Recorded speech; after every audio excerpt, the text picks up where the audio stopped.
Assalamualaikum warahmatullahi wabarakatuh. Nama saya Muhammad Nurlian Kurniawan dari Prodi PGSD kelas A319, dan saya akan menjelaskan tentang pemilihan pendekatan pembelajaran, jenis-jenis pendekatan pembelajaran, dan macam-macam pendekatan pembelajaran yang digunakan dalam kegiatan belajar. Pemilihan pendekatan pembelajaran dapat diartikan sebagai titik tolak atau sudut pandang kita terhadap proses pembelajaran. Istilah pendekatan merujuk kepada pandangan tentang terjadinya suatu proses yang sifatnya masih sangat umum. Roy Callen mencatat bahwa terdapat dua pendekatan dalam pembelajaran, yaitu pendekatan yang berpusat kepada guru dan pendekatan pembelajaran yang berpusat kepada siswa. Pendekatan yang berpusat kepada guru menurunkan strategi pembelajaran langsung, pembelajaran deduktif atau pembelajaran exposition. Dan pendekatan pembelajaran yang berpusat pada siswa menurunkan strategi pembelajaran inquiry dan discovery serta pembelajaran induktif. Jenis-jenis pendekatan pembelajaran. Variabel utama dalam kegiatan pembelajaran adalah guru dan siswa. Tidak akan terjadi kegiatan pembelajaran jika tidak ada keduanya. Berdasarkan hal tersebut, maka pendekatan dalam pembelajaran secara umum dibagi menjadi dua, yaitu pendekatan pembelajaran berorientasi pada guru dan pendekatan pembelajaran yang berorientasi pada siswa. Macam-macam pendekatan pembelajaran yang digunakan dalam kegiatan belajar. Yang pertama, pendekatan induktif. Pendekatan induktif merupakan pendekatan pembelajaran yang dimulai dari yang khusus ke yang umum, atau mulai dari contoh ke kesimpulan. Ciri utama pendekatan induktif dalam pengolahan informasi adalah menggunakan data-data untuk membangun konsep atau untuk memperoleh pengertiannya. Yang kedua, pendekatan deduktif. Pendekatan deduktif dimulai dari yang umum ke yang khusus, atau dari kesimpulan ke contoh-contohnya. Selain itu, pendekatan ini ditandai dengan pemaparan konsep, definisi, dan istilah-istilah pada bagian awal pembelajaran. Pendekatan deduktif dilandasi oleh suatu pemikiran bahwa proses pembelajaran akan berlangsung dengan baik bila siswa telah mengetahui wilayah persoalannya dan konsep dasarnya. Sekian dari saya. Wassalamualaikum warahmatullahi wabarakatuh. Saya Okta Prastudindasari dengan NPM 19144600084. Saya dari kelompok 2. Dengan materi pemilihan pendekatan pembelajaran, di mana saya akan menjelaskan pada bagian model pembelajaran dan strategi pembelajaran. Untuk yang pertama, saya akan menjelaskan pada model pembelajaran. Model pembelajaran apabila antara pendekatan, strategi, model, teknik, dan taktik pembelajaran sudah terangkai menjadi satu kesatuan yang utuh, maka terbentuklah apa yang disebut dengan model pembelajaran. Di mana model pembelajaran pada dasarnya merupakan bentuk pembelajaran yang tergambar dari awal sampai akhir yang disajikan secara khas oleh guru. Dengan kata lain, model pembelajaran merupakan bungkus atau bingkai dari penerapan suatu pendekatan, metode, teknik, dan taktik dalam pembelajaran. Sedangkan model-model pembelajaran yang mengaktifkan biasanya disusun berdasarkan berbagai prinsip atau teori belajar. Para ahli biasanya menyusun model pembelajaran berdasarkan prinsip-prinsip pembelajaran, teori-teori psikologis, analisis sistem, atau teori-teori lain yang mendukung. Di mana menurut Joy dan Weil mempelajari model-model pembelajaran berdasarkan teori belajar yang dikelompokkan menjadi 4 model pembelajaran, yaitu yang pertama model interaksi sosial, di mana dalam model ini siswa dituntut untuk aktif berinteraksi dengan lingkungan belajarnya.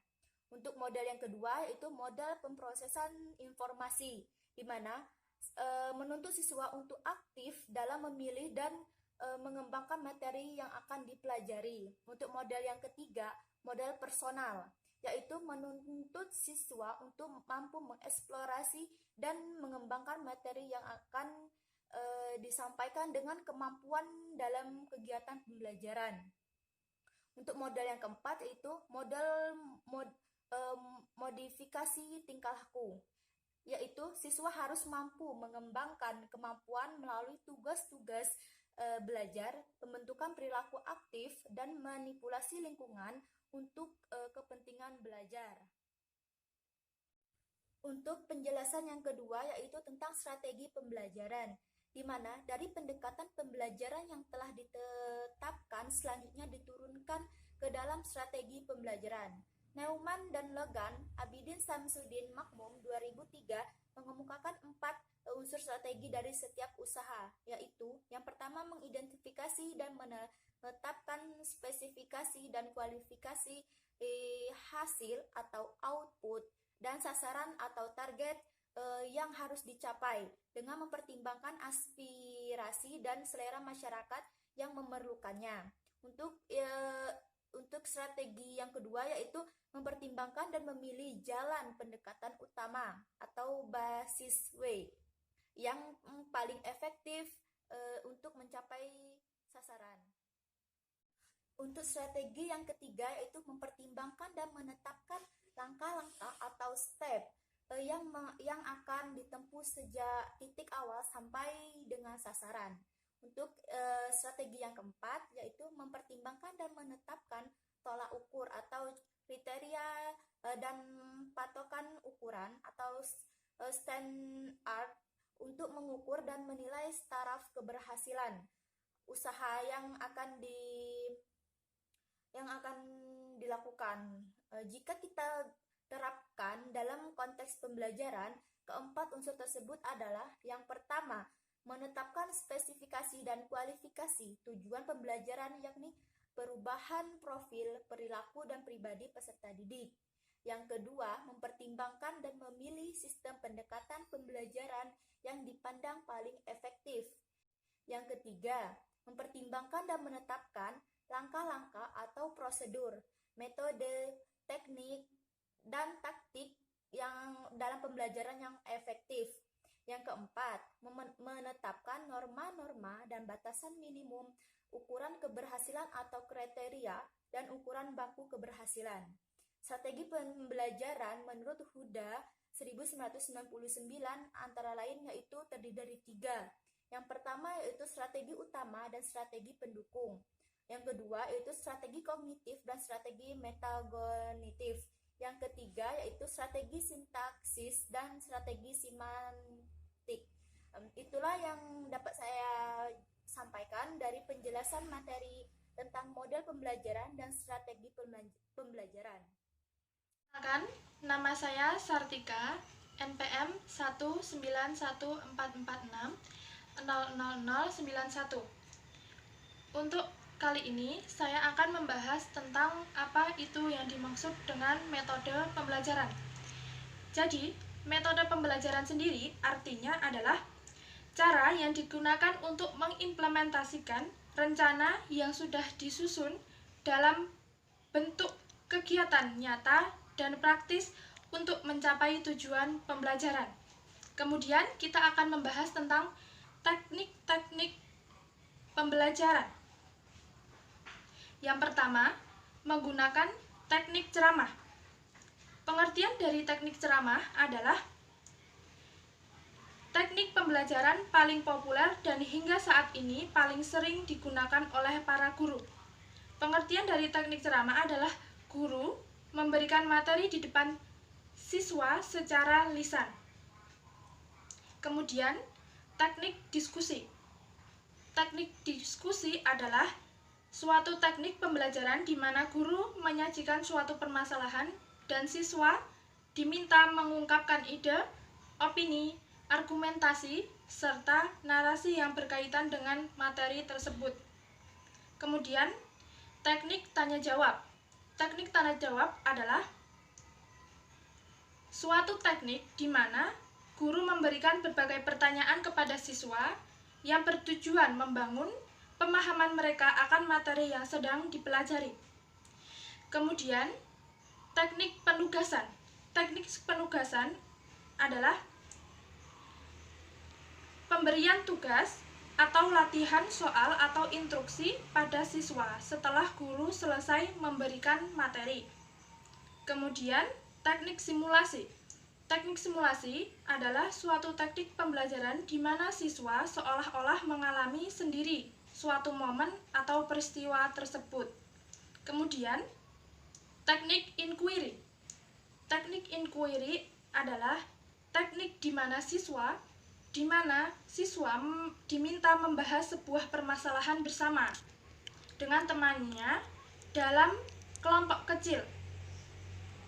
Kemudian, yang ketujuh, teknik eksperimen atau teknik demonstrasi adalah sebuah teknik yang memberi kesempatan siswa melakukan praktik di dalam proses pembelajaran, baik berupa eksperimen maupun demonstrasi.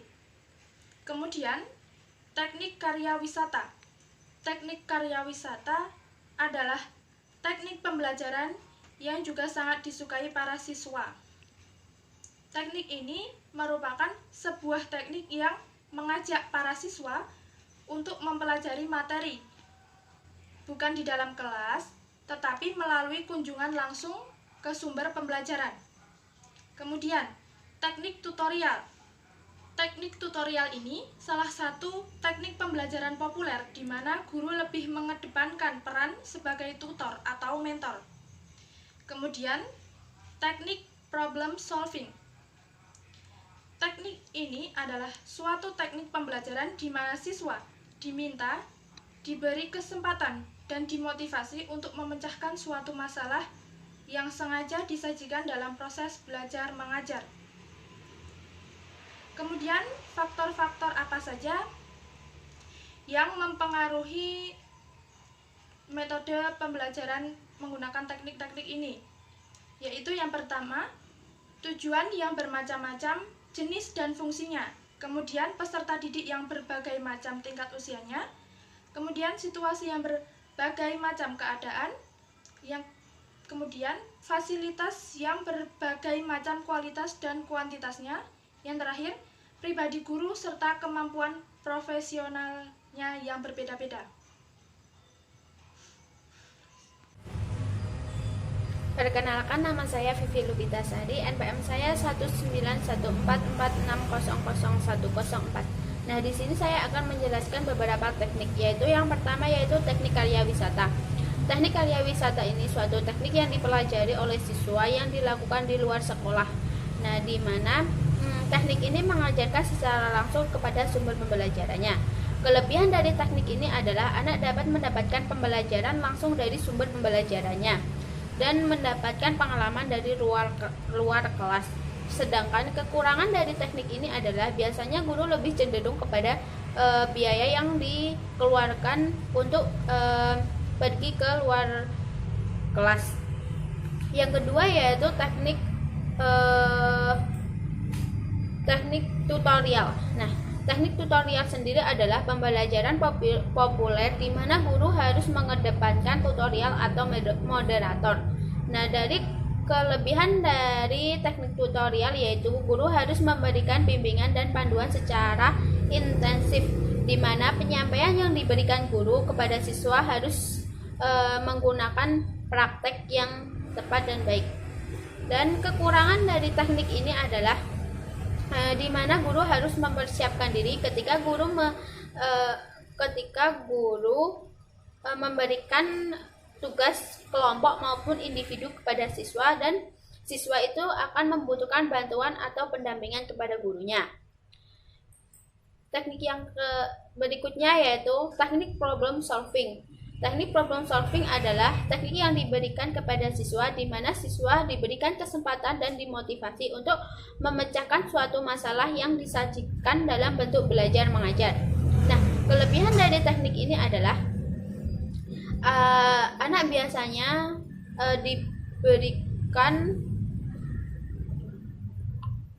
biasanya disuruh untuk memecahkan suatu masalah dengan mencari sebab akibatnya. Nah, kekurangan dari teknik ini adalah di mana guru biasanya memberikan materi dengan textbook thinking, di mana pemberian tugas ini akan digunakan oleh siswa. Nah, dalam penggunaan materi ini biasanya siswa akan berpikir ulang jika mau menggunakan teknik seperti ini. Yang berikutnya adalah tentang taktik. Taktik adalah pembelajaran gaya seseorang dalam melaksanakan metode teknik pembelajarannya. Teknik ini merupakan suatu bentuk tertentu yang sifatnya individual. Nah, misalnya terdapat dalam dua orang yang sama menggunakan metode ceramah, tetapi mungkin sangat berbeda dalam taktik yang digunakannya. Dalam penyajian satu orang, cenderung banyak menggunakan humoris karena orang itu memang mempunyai kemampuan dalam humorisnya. Yang kedua yaitu teknik yang digunakan oleh seseorang tetapi tidak terlalu humoris, tetapi dia lebih menggunakan alat media seperti elektronik. Karena memang di sini orang itu lebih menguasai tentang bidang yang dia miliki tentang elektronik. Lalu selanjutnya yaitu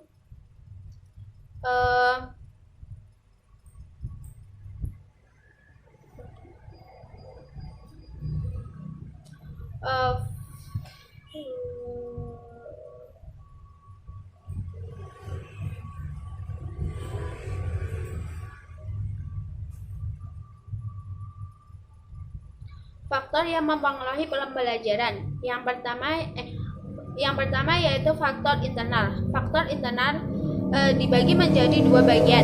Yang pertama yaitu faktor fisik.